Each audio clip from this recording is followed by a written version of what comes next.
Muitas das vezes nós achamos que viver a fé cristã é viver o moralismo. Se nós fizermos tudo certo, nós formos pessoas de bem, que pagam suas contas, que não mentem, que andam direito, a gente está fazendo tudo certo. Mas o Evangelho, ainda que tenha a melhor moral do mundo, ele está muito além da moral. Eu sempre lembro da palavra do Ronaldo Lidório, quando ele fala que um missionário na tribo, e aí o indígena chegou para ele, já velhinho, e falou assim: missionário, se eu estou te entendendo bem, para mim ser um bom cristão, eu não posso adulterar, eu não posso roubar as mulheres das outras tribos para mim, não é?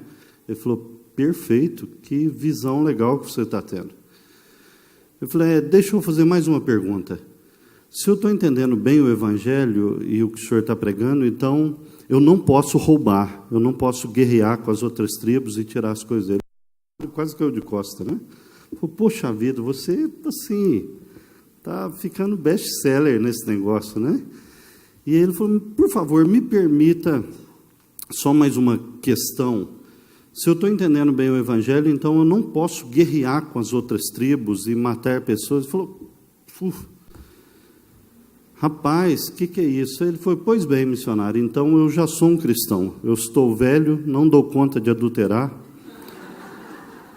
não dou conta de guerrear, e muito menos de roubar, saquear as outras tribos. Percebe, irmãos? O Evangelho está para muito além do moralismo, né? Está para muito além dessa questão de ter uma moral bonita, de ter uma vida enquadrada, de seguir os padrões sociais, de ter um comportamento bonito. Isso tudo é muito bom. E isso é aceitável a Deus, mas isso não nos justifica diante de Deus, não é? Por outro lado, a gente quer cair a ideia do relapso, né? Do amoral, daquele que vive, olha, se a questão não é viver as regrinhas, viver uma moral bonita e tal, então eu vivo de acordo com a minha cabeça. Então eu vivo de acordo com os meus princípios, eu vivo de acordo com a cultura, eu vivo de acordo com aquilo que eu acho melhor. E aí a Bíblia vai dizer: também não é isso. Também não é isso. E aí, quando eu olho para o texto de Paulo aos Coríntios, 1 Coríntios, capítulo 1, Paulo vai escrever algumas coisas aqui muito interessantes. Muito interessantes. Nós sabemos o contexto dessa carta. Nós sabemos que Corinto era uma cidade que tinha para lá dos seus 500 mil habitantes, ou próximo a isso, uma cidade portuária, uma cidade possivelmente com um nível de perversidade muito alto, e algumas dessas coisas estavam refletindo na comunidade, porque uma das coisas mais interessantes é que, se a gente não tomar cuidado, há uma tendência muito grande da gente parecer muito mais com a nossa cultura do que com Cristo. Esse é um dos maiores perigos que a gente corre. E aquela comunidade refletia algumas coisas como essa, como, por exemplo, divisões. Quem é de quem? Quem pertence ao líder mais eloquente, mais ousado, o líder que tem mais poder? E eles ficavam numa guerra, numa disputa. E aí Paulo vai dizer: olha, o Evangelho é totalmente diferente. O Evangelho não está nem para o liberalismo, nem para o moralismo. O Evangelho não está focalizado numa pessoa. O Evangelho não está focalizado no poder do homem, nem na sabedoria humana. O Evangelho vai muito além disso. E ele começa dizendo, então, no versículo 1, que ele é Paulo, que ele foi chamado pela vontade de Deus. Ele como que começa dizendo: olha, gente, a minha questão é muito maior do que uma denominação, a minha questão é muito mais do que um impulso humano, a minha questão, a minha vivência, a minha dedicação, todo o meu sofrimento, tudo que eu abri mão na vida, do meu know-how, do meu pedigree judeu, de um homem sábio, sensato, com 3 culturas nas costas, um homem poliglota, isso para mim pouco vale. Ele chega a dizer: o texto dos Filipenses, que isso era considerado para ele como um esterco. Por quê? Porque ele entende, ele está convicto que ele é o Paulo que foi chamado pela vontade de Deus. Foi Deus quem o chamou. Ele é fruto de uma ação intencional de Deus. Ele não foi chamado porque ele era muito bom. Ele não foi chamado porque ele era uma pessoa especial. Ele não foi chamado porque ele tinha um gabarito religioso impecável. Ele foi chamado pela vontade de Deus. Foi Deus quem o chamou. E aí ele disse então que ele escreve para quem? A igreja de Deus que está em Corinto. Olha que interessante, ele não escreve para a igreja de Corinto. Ele não escreve para a igreja da cidade. Ele escreve para quem? Para a igreja que é de Deus. E essa igreja está onde? Em Corinto. Ele está falando para a igreja batista, que não é de Anápolis, mas que porventura está em Anápolis, que poderia estar em São Paulo, que poderia estar na Índia, que poderia estar no Nepal, que poderia estar em qualquer lugar do mundo. Mas ela se encontra onde? Em Anápolis, porque ela não é parte da cidade, no sentido de que ela viva como cidadãos desta terra, imbuídos com a cultura desta geração, permeados pelos valores da nossa sociedade, mas ela é uma igreja que pertence a Deus e está inserida como povo de Deus no meio dessa cidade, como que estrangeiros e peregrinos que vivem como pessoas que têm valores e culturas e posicionamentos diferentes, porque ainda que vivendo em Anápolis, eles são em primeira análise de Deus. Ao povo de Deus que está ali naquela cidade. E aí ele diz que esse povo de Deus, ele é santificado em Cristo e chamado para ser santo. É tão interessante esse jogo de palavra bíblico, né? Porque que ele está dizendo, em primeiro lugar, vocês são santificados. O que ele está dizendo? Vocês foram separados para Deus. Vocês já não pertencem a esse mundo. Vocês já não andam segundo os princípios dessa geração. Vocês foram separados por Deus. Mas, ao mesmo tempo, vocês são chamados, e nós somos chamados, para crescer em santidade. Crescer em santidade é nada mais, nada menos, irmãos, do que sermos conduzidos pelo Espírito Santo de Deus. Como um bom presbiteriano, você nasce e cresce ouvindo, e isso não é uma peculiaridade dos presbiterianos, são dos batistas e de muitos outros. Você nasce ouvindo que a Bíblia, a letra, o texto, entenda o texto, e ouve dentro disso muito sobre a promessa. E a gente sempre está argumentando que a promessa de Deus para o povo era o quê? O envio de Jesus Cristo, não é? Jesus Cristo prometido, essa é a grande promessa. E aí eu fazendo minhas devocionais no livro de Gálatas, estudando a Bíblia, não para pregar, não para escrever, para nada, para mim. E aí de repente eu chego em Gálatas capítulo 3, versículo 15, e o texto soou como uma bomba no meu peito. Olha o que escreve Paulo àqueles irmãos daquela igreja na Galácia. Ele registra assim, versículo 13, 14. Versículo 13 e 14 do capítulo 3. Ele diz: Cristo nos resgatou da maldição da lei, fazendo-se Ele próprio maldição em nosso lugar. Porque está escrito, maldito todo aquele que for pendurado no madeiro. Para que? Qual o objetivo? Para que a bênção de Abraão chegasse aos gentios como? Em Cristo Jesus. A fim de que, mais um objetivo, a bênção chegasse por Cristo Jesus. Esse é um objetivo. Qual que é o outro objetivo? A fim de que recebêssemos pela fé o quê? O Espírito prometido. Olha que coisa fantástica. Que coisa mais impactante é a revelação de Deus. Volto a dizer, sempre ouvindo, desde criança, escola dominical, Cristo, Cristo prometido, Cristo é o rosto de Deus na face da terra, é Cristo quem nos revela Deus, é a obra de Cristo na cruz, e está absolutamente certo.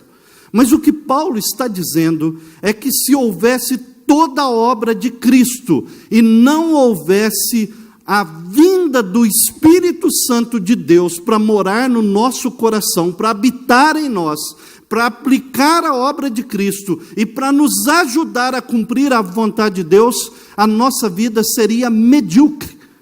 Porque quem aplica a obra de Cristo na nossa vida é quem, irmãos? Quem que habita em nós? Qual que é o poder de Deus em nós que vence a nossa carne, que nos guia, que nos dá guarida, que nos consola, que nos impulsiona, que advoga em nosso favor, que fez a igreja de Atos pregar no poder de Deus em Jerusalém, Samaria, até os confins da terra? O Espírito Santo de Deus.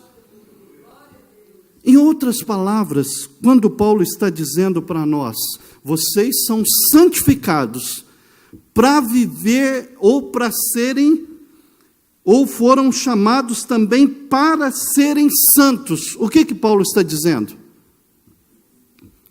Vocês foram separados por Deus para crescer na maturidade do Filho de Deus através do poder do Espírito Santo. Santidade, irmãos, nada mais é do que deixar o Espírito Santo conduzir as nossas vidas. Eu estou dizendo isso de novo, por quê? Porque eu já ouvi muitas pessoas no nosso meio dizer que quando eles começaram a ouvir sobre santidade, eles entraram em depressão, entraram em crise profunda. Aí você fala, mas espera aí, tem alguma coisa errada. Tem alguma coisa muito errada. Ora, se eu ouço falar de santidade, e santidade é aquilo que me faz mais próximo daquilo que Deus me criou para ser, e isso está me gerando uma deprê, com certeza eu estou falando de moralismo. Com certeza eu estou colocando uma carga que é impossível de carregar e não estou dando o poder e o substituto que me faça viver aquilo que me é pedido. Mas quando eu olho para o Evangelho, vejo que eu não consigo vivê-lo, mas percebo que Deus deu o poder dele, para que eu viva através do poder dele aquilo que ele exige, aí isso fica mais fácil de viver, com certeza. E é por isso que Paulo está dizendo, vocês já foram santificados, mas não significa que está pronto. Vocês e cada um de nós fomos chamados para crescer em maturidade, a semelhança de Jesus, no poder do Espírito Santo de Deus. E talvez a melhor ilustração que ajuda a gente a entender isso é se eu perguntasse para você, você dá conta de jogar bola como Neymar? Alguns aqui vão dizer que sim, né? E eu vou dizer que você é mentiroso. Vocês, meninas, dão conta de desfilar como uma Gisele Bündchen? Alguém aqui dá conta de compor como um Beethoven, que era surdo, ou como Bach? Mas e se fosse possível abstrairmos o espírito desses homens e colocar dentro do seu corpo? Seria possível? Lógico. Se fosse possível pegar o gênio desses homens e colocar dentro de você, você conseguiria viver aquilo. O padrão de Deus é elevado demais. Mas e se Deus colocar Ele mesmo dentro de você?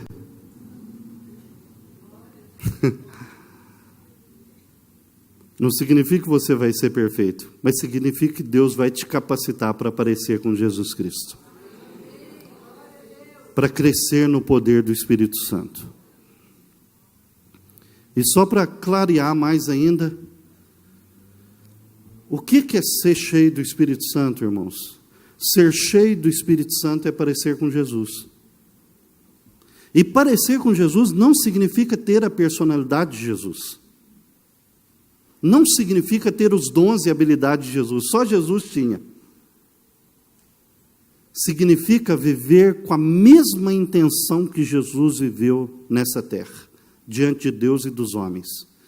E João 8, ele diz, 8:29, ele diz claramente: porque a minha vontade, o meu grande desejo é agradar aquele que me enviou. Isso é parecer com Jesus, é ter essa intenção no coração. Eu sou de Deus, eu nasci de Deus, eu fui resgatado por Deus do poder do inferno, eu fui resgatado por Deus do poder do mundo, eu fui resgatado por Deus do pecado. Se Deus me entregasse as minhas paixões, eu estaria destruído. Deus, por seu amor, me resgatou. Eu não tenho outra coisa a fazer agora a não ser a viver para a sua glória e para o seu louvor, querendo agradar o meu Deus. E aí eu só consigo viver isso quando eu, ao invés de viver na minha força, eu falo: Deus, dá-me mais do teu Espírito e viva por mim aquilo que eu não consigo viver por mim mesmo. Isso é parecer com Jesus. Então, ser parecidos, ou tentar parecer com Jesus, ser cheio do Espírito Santo e viver para a glória de Deus, é a mesma coisa. Em outras palavras, é o que Paulo está dizendo: eu chamei vocês, já separados do mundo, para cada dia crescerem à semelhança do Filho de Deus, para serem santos, para deixarem morrer toda a vaidade, egoísmo, presunção, para que o Espírito reine em nós e o Espírito faça em nós aquilo que não conseguimos fazer por nós mesmos. Por isso que Paulo diz: eu chamei vocês para serem santos, ou Deus os chamou, com todos os que todo lugar invocam o nome do Senhor Jesus Cristo. Que a graça a vós outros e paz da parte de Deus, nosso Pai, e do nosso Senhor Jesus Cristo. Então Paulo, depois de fazer esse fundamento, de que ele foi chamado por vontade de Deus, não por vontade própria, que os irmãos também foram chamados por vontade de Deus, dizendo que nós estamos todos no mesmo nível, não há altar no meio da fé cristã, não há hierarquia no meio da fé cristã, não há homens e mulheres especiais no meio da fé cristã, há distinção de funções e habilidades e dons, mas nunca de valor. Diante de Deus temos todos um mesmo valor, um mesmo valor. Depois de Paulo fazer esses fundamentos e dizer que quem fez isso foi Deus, por meio do nosso Senhor Jesus Cristo, para a habitação do Espírito Santo, ele vai ensinar algo fantástico, é onde eu quero mostrar para vocês a partir do versículo 19. A partir do versículo 19, olha o que ele diz. Pois está escrito: destruirei a sabedoria dos sábios e aniquilarei a inteligência dos instruídos. Onde está o sábio? Onde o escriba?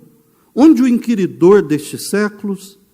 Porventura não tornou Deus louca a sabedoria deste mundo? Visto como, na sabedoria de Deus, o mundo não o conheceu, por sua própria sabedoria, aprove a Deus salvar os que creem pela loucura da pregação. Olha o que Paulo está dizendo. Pega as pessoas de Harvard, pega os homens da USP, pega os homens do governo, pega os intelectuais da sociedade. Onde está a sabedoria deles? Onde está o conhecimento deles? Onde o conhecimento deles leva em última análise? É um conhecimento de fato que transforma o ser humano e o transforma de dentro para fora. É um conhecimento capaz de produzir de fato uma metanoia, uma mudança de mente. É um conhecimento que de fato, mais do que transformar a mente, que isso às vezes até acontece, consegue aguçar o coração para que o coração seja um coração humilde, submisso a Deus, acima de tudo, que reconhece a Deus. Citando Chesterton, um dos perigos de não se adorar a Deus é que chega um momento que você adora qualquer coisa. A sabedoria desse mundo é capaz de produzir no coração essa submissão a Deus, esse desejo de honrar ao Senhor, e um desejo que corresponda a uma amabilidade para com as pessoas, capacidade de se submeter e de viver os valores do reino junto às pessoas. Mais ainda, essa sabedoria é capaz de aguçar a vontade em torno daquilo que é puro, bom, amável, justo e verdadeiro. Essa sabedoria consegue produzir isso. Irmãos, lembro de, mais ou menos há 3 anos atrás, uma pesquisadora que estudou em Harvard e trabalhava na NASA. O namorado dela traiu e abandonou. Aquela pesquisadora de Harvard, ela ficou com tanto ódio, que ela comprou fraldão, encheu o carro dela de alimento, entrou no carro e viajou mais de 1.500 quilômetros até encontrar o namorado dela e disparar várias balas na cabeça dele. Que sabedoria é essa? Tecnicamente, se a inteligência, o conhecimento produzisse mudança e, de fato, um ser humano mais humano, uma pessoa de Harvard faria um negócio desse? Paulo está dizendo, onde está o conhecimento dessa época? Como o conhecimento dessa época, como a sabedoria, a filosofia, as leis e tudo que existe nesse mundo não conseguiram conduzir o homem a Deus. Deus resolveu salvar o ser humano pela loucura da pregação. Pela loucura da pregação. E ele vai explicar agora, então, qual que é essa loucura. Olha o que ele diz no versículo 22. Porque tanto os judeus pedem sinais, como os gregos buscam sabedoria. Os judeus eram muito práticos. Os judeus não eram como nós, né? Inclusive, é uma das coisas bonitas da comunidade judaica, né? O judeu nunca saía lá fora e dizia, está um dia lindo.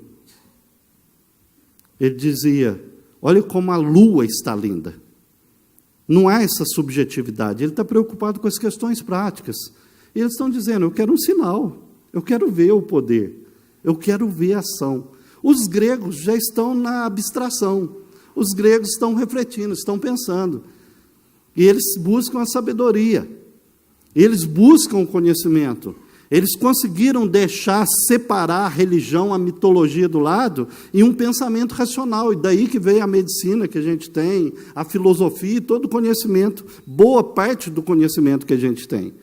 Por essa capacidade de abstração. E eles estão procurando por sabedoria. E aí Paulo diz, porque tanto os judeus pedem um sinal, como os gregos buscam a sabedoria, mas nós pregamos a Cristo crucificado. O mundo poderia ser dividido nesses 2 quesitos naquela época. Os que buscam poder, os que buscam sabedoria. E aí Paulo falou assim, a nossa via é diferente. A nossa via é uma via absolutamente diferente, porque ela prega a Cristo, e prega o Cristo crucificado. Olha que interessante, ele não está dizendo, nós pregamos o Cristo do milagre. Ele não está dizendo, nós pregamos o Cristo que anda sobre as águas. Nós não estamos pregando o Cristo que os discípulos, até depois da ressurreição, esperavam, que viria dominar um poder político que colocaria o Império Romano como subserviente. E agora eles iriam reinar, inclusive Tiago e João pedindo que um sente de um lado, o outro sente do outro.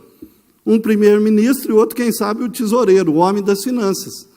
Paulo está dizendo, não é esse o evangelho que nós pregamos. Nós pregamos o evangelho, que é o evangelho que fala do Cristo crucificado.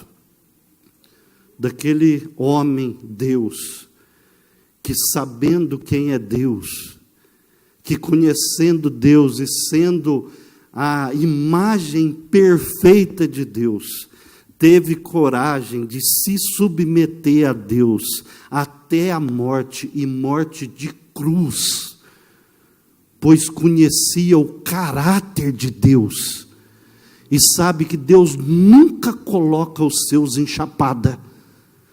Deus sempre que pede algo, sempre que conduz em algum lugar, Ele vai conduzir para o nosso bem e para a glória do seu nome.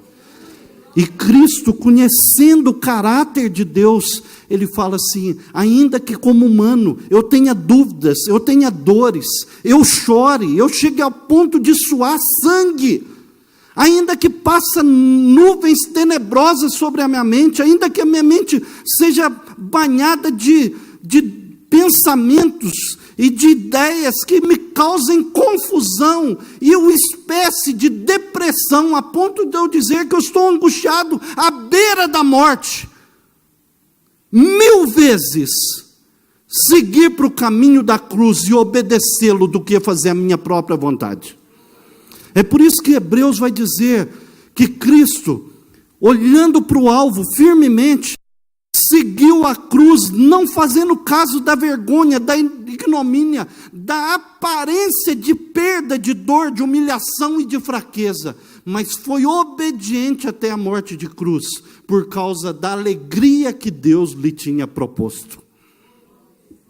Olha o que Paulo está dizendo. Paulo está dizendo: a sabedoria dos gregos não nos leva a submeter a Deus. A sabedoria dos gregos não nos empurra para confiar no caráter de Deus. A sabedoria do mundo nunca nos leva para dizer assim: de fato esse Deus está aí, é real, ama, abençoa, criou o homem, mas o homem de fato se desprendeu, se desligou, se desvirtuou de Deus. Afinal de contas, para a nossa fé, o que gerou toda a nossa problemática foi exatamente isso. Deus diz: está aí, experimentem de tudo, exceto de uma coisa. O ser humano escolhe dizer: o Senhor não sabe de nada, o Senhor não entende nada. Quem é o Senhor para falar de vida na terra? Quem é o Senhor para dizer o que é bom, o que é mal? Quem é o Senhor para definir a nossa vida? Nós escolhemos caminhar do jeito que nós queremos. É isso que Adão diz quando diz que ele preferiu, juntamente com Eva, conhecer o bem e o mal. Em última análise é isso. Nós sabemos definir o que é bem e o que é mal. O Senhor não sabe nada. E aí Paulo está dizendo: o que faz a vida ficar bonita e faz a vida valer a pena, e é o sumo, a essência da vida, é entender quem é o Cristo, Cristo crucificado, que fez por nós o que não poderíamos fazer, e nos deu o caminho de submissão, de obediência, e de prosseguir o alvo junto ao Pai. Pois não há nada que você faça em direção ao Pai que o Pai não dê a recompensa. Por isso, ele foi para a cruz, não fazendo caso da ignomínia. E ele fala: o Cristo crucificado, que não é segundo a sabedoria do mundo, mas também não é segundo a sabedoria dos judeus. Qual que é a sabedoria dos judeus? Eles querem ver sinais. Eles querem ver poder. E eles querem viver nas regras e nas leis. Eles estão escrevendo inúmeras genealogias na Bíblia. Por quê? Porque eles querem estar conectados a Abraão. Se você conseguisse provar na sua genealogia que você estava conectado a Abraão, você tinha uma grande possibilidade de ser sacerdote. Se não fosse sacerdote, você tinha uma grande possibilidade de ser escriba. Se não fosse escriba, você tinha uma grande possibilidade de trabalhar no templo. E você era elitizado, né, a partir da sua conexão com Abraão. E se você não conseguisse provar, aí você ia para o serviço de varrer rua, de lixeiro, de levar os estrumes do templo para outros lugares, e aquela coisa toda. Ou seja, e aí eles viviam nessa neura: se nós fazermos tudo certinho, nós vamos agradar a Deus. Se nós cumprirmos toda a lei, nós vamos agradar a Deus. Se a nossa moral foi libada, nós vamos chegar lá. E Paulo está dizendo: não é esse o caminho do Evangelho. O caminho do Evangelho é o caminho do Cristo e do Cristo crucificado. Primeiro, colocando a confiança nele, no que ele fez por nós. segundo tendo a mesma predisposição que ele teve de obedecer a Deus. Não para conquistar nada, mas porque já fomos conquistados por Ele. Não para conquistar Deus no sentido de que se eu obedecer eu vou conquistar Deus, mas no sentido que porque Ele me conquistou eu não tenho outra coisa a fazer senão viver para a sua glória e agradá-lo. E aí Paulo então dá a resposta. Mas para os que foram chamados, tanto judeus como gregos, pregamos a Cristo, poder de Deus e sabedoria de Deus. Paulo está dizendo assim, olha, grego, vocês querem sabedoria? A sabedoria de Deus está em Cristo Jesus. Porque se Deus disse, toda alma que pecar morrerá, o ser humano pecou e eu tenho que matar todo mundo. Ou eu sou um Deus mentiroso. E aí Deus, para não matar todos, mata o seu filho no lugar daqueles que creem. E aí Deus se torna justo e justificador. Nas linguagens de Stott, na cruz o amor e a justiça se beijam. Porque Deus diz assim, eu teria que matá-lo, mas para não matá-lo, eu mato Jesus. Eu demonstro o meu amor por você. Mas e a justiça? A justiça está aí. Ao invés de matar você, eu matei Jesus. Eu matei o meu filho e coloquei todo o seu pecado sobre as costas dele. E peguei toda a justiça dele e coloquei sobre você. Paulo está dizendo, está aí a sabedoria que vocês não conseguem encontrar, está na cruz. Na cruz eu me justifico e eu justifico a vocês. Na cruz eu continuo justo e continuo amoroso para com vocês. Na cruz eu continuo Deus, amor, e liberto vocês do poder do diabo, do pecado e do inferno, e levo vocês a uma vida gloriosa. E aí Paulo fala assim, e vocês judeus, vocês querem ver o poder? O poder está lá na cruz, tanto a sabedoria como o poder estão na cruz. O poder está lá na cruz por quê? Porque na cruz eu despojo todo o poder de Satanás. Na cruz eu quebro o poder do pecado. Vocês continuam pecando, mas o pecado não terá domínio sobre vós. Por isso que na conversão foi quebrado sobre nós o poder do pecado. No processo de santificação, de ser cheio do Espírito, parecer com Jesus e viver para a glória de Deus, é quebrado sobre nós a influência do pecado. E quando nós formos para a glória, será quebrado de sobre nós e tirado de nós a presença do pecado. E aí Paulo está dizendo, está vendo? Na cruz, eu desfaço o poder de Satanás, quebro e liberto vocês do pecado, do poder do pecado, e mato aquele que os matava, a morte. Vocês querem poder? Está o poder de Deus lá. O poder não está em viver pelas obras. O poder não está em viver regras e condicionamentos humanos. O poder não está em viver segundo direita ou esquerda, A ou B, capitalismo ou marxismo. O poder está em olhar para a cruz de Cristo e perceber nela a sabedoria de Deus. Perceber nela o poder de Deus. E aí Paulo está dizendo, está aí a resposta de Deus para vocês. Tanto sabedoria quanto poder. E ele termina 25, porque a loucura de Deus é mais sábia do que os homens. E a fraqueza de Deus é mais forte do que os homens.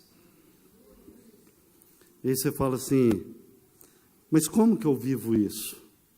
Como que eu sigo um Cristo que diz assim, não temas, eu venci o mundo. Fala assim, venceu como? Você foi chicoteado, você foi preso, você foi humilhado, e depois morto na maldita cruz, a pior morte que existia para a época. Como que o Senhor venceu? E aí Cristo diria para você e para mim, eu venci, porque tentaram de todas as formas me demover de viver no centro da vontade de Deus. Com todas as forças políticas, econômicas, religiosas, da sabedoria, do poder do mundo, do poder dos judeus, do poder da sabedoria dos gregos, me encurralaram de todas as formas, para que eu me desviasse da vontade de Deus. Eu venci, porque de fato eu morri. Mas eu morri justamente porque eu não demovi um segundo de fazer a vontade de Deus. Eu venci o mundo. Eu venci o mundo. Eu não me entreguei aos ditames da sociedade, eu não me entreguei aos poderes do pecado, eu não me entreguei às sugestões do diabo, mas eu vivi e vivi para fazer a vontade de Deus. E por isso que Ele reina absoluto, soberano, se manifestando e abençoando a todos aqueles que se achegam a Ele e creem nele, dando através dele o poder do Espírito Santo, para que a gente não seja legalista, nem moralista, muito menos libertino que viva do jeito que quiser, mas que a gente viva segundo a vontade de Deus, no poder do Espírito, seguindo Cristo crucificado. Que Ele tenha muita misericórdia de nós e nos ajude a viver assim.